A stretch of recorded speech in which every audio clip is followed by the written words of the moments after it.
Thank you, Professor, and thank you all.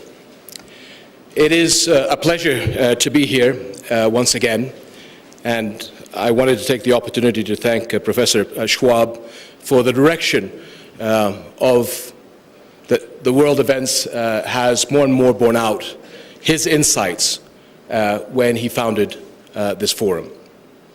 This was never a gathering about ideas alone. It was and is a forum for action.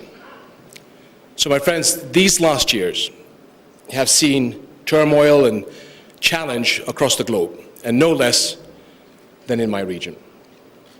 Political and economic systems on every continent have been put under the microscope. People are looking for answers, and the time for answers is now. Nothing is more counterproductive, nothing is more dangerous than the old attitude of let's wait and see. Today we hear some say, wait and see about the two-state settlement of the Palestinian-Israeli conflict.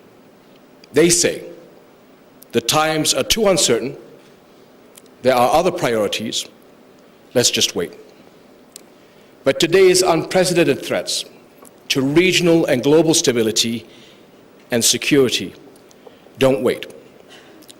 We hear some say, wait and see about the Arab Spring.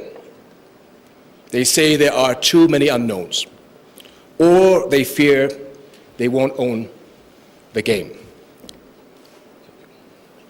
But today, no one can afford to sit on the sidelines of change. Our citizens want their goals now, and that means moving forward together from the old status quo to a new dynamic, from protest to stakeholding, from self-interest to public interest. Thank you. We hear some in the West look at the transformations in the Arab world and say, let's wait for the dust to settle. And let's see if democracy takes its course. But pluralism, diversity, and respect for the other need proactive support. If those who are striving to do the right thing are left to stand alone, yesterday's oppressive regimes may simply end up being replaced by new, possibly worse oppression.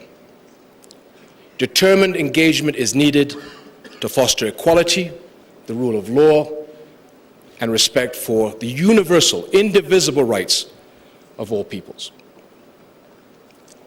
Last, we hear some in the global business community say, we will wait and see. But success in my region cannot afford to wait.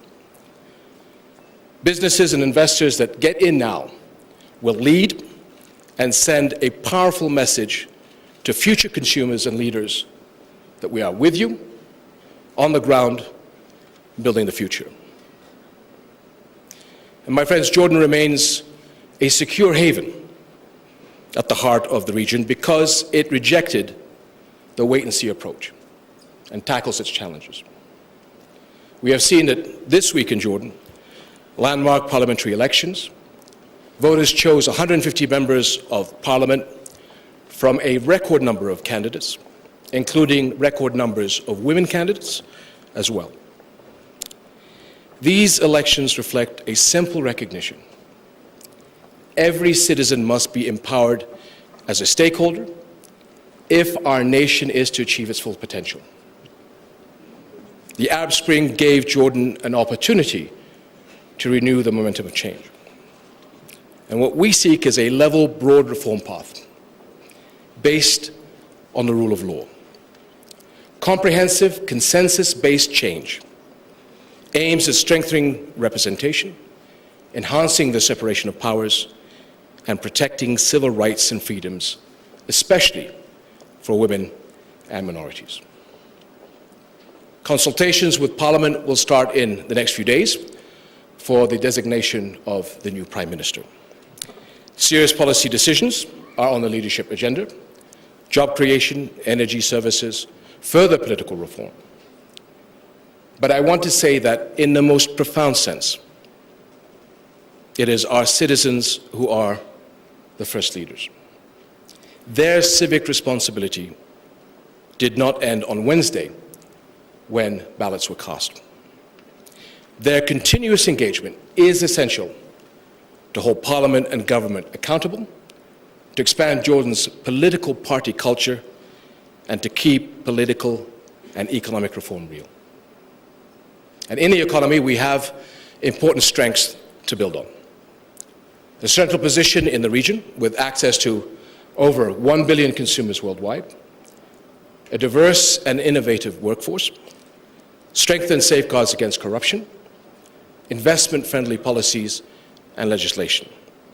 And for more than a decade, economic reforms, along with responsible macroeconomic management, have encouraged new and expanding industry sectors. Now, ICT, for example, has grown in little more than a decade from seedling enterprises to an industry that creates and manages 75% of all Arab language internet content from the region. Across all sectors, there's been a fourfold increase in exports since 2001. Per capita GDP has more than doubled, and we're open for business, open to innovation, and open to entrepreneurial initiatives. Are we satisfied with our progress? No. The global economic crisis has hit all of us. In Jordan, our young people, the vast majority of the population, suffer unacceptable levels of unemployment. We have lost markets due to the crisis in Syria, and the energy crisis cost our treasury heavily. But Jordan's challenge have only made us more determined, and we are making the tough decisions for a safe and prosperous future. Let me add that even as our people struggle with hardships, and notwithstanding our limited natural resources, Jordan is hosting almost 300,000 Syrian refugees. Regarding the situation, I urge once more a stepped-up world response to the Syrian crisis. The weakest refugees are struggling now just to survive this year's harsh winter. More international support is desperately needed. Also, the international community must come together now decisively to end the bloodshed. And what is needed is a real and inclusive transition plan, one that guarantees the country's unity and territorial integrity by giving all Syrians a stake in their country's future. Anything else invites fragmentation, extremist power grabs, and more conflict and instability, with a disastrous impact on the region and world. Let's not wait and see. The time to act is now. My friends, the entire world is watching our region move into a new era, and a critical shortfall at the heart of the region remains the continued denial of Palestinians' right to their own future. For decades, Jordan has taken risks for peace because we know that the risks of continued conflict are much, much worse. In my region, long-term security demands an end to crisis. However, people voted in this week's Israeli elections. Peace and security must be the deepest wish of all Israelis. The Arab Peace Initiative provides a path, a two-state settlement giving both sides what they need and want, with an independent, sovereign, and viable Palestine, and a secure Israel enjoying peace with all its neighbors and normal relations with all Arab states. The Arab Spring cried out for respect for human dignity, not for some, but for all. There is no time left for Israel to play the waiting game.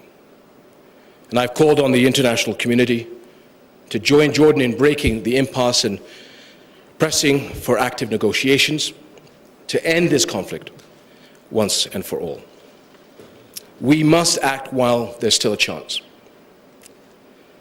My friends, here at the World Economic Forum and beyond, global leaders have a unique ability to make a difference, to cross the borders that divide people, to negotiate difficult paths, to help a new generation experience the reality of global justice and opportunity. It is to continue this important work that I warmly invite all of you to the World Economic Forum on the Middle East and North Africa in May at the Dead Sea. The challenges of our region that our region faces have also redoubled the opportunities to forge new partnerships, to stimulate employment, foster entrepreneurship, and build infrastructure. At the World Economic Forum in Jordan, you will find a welcome to that future. Don't wait, and I'm looking forward to seeing you all there. Thank you very much.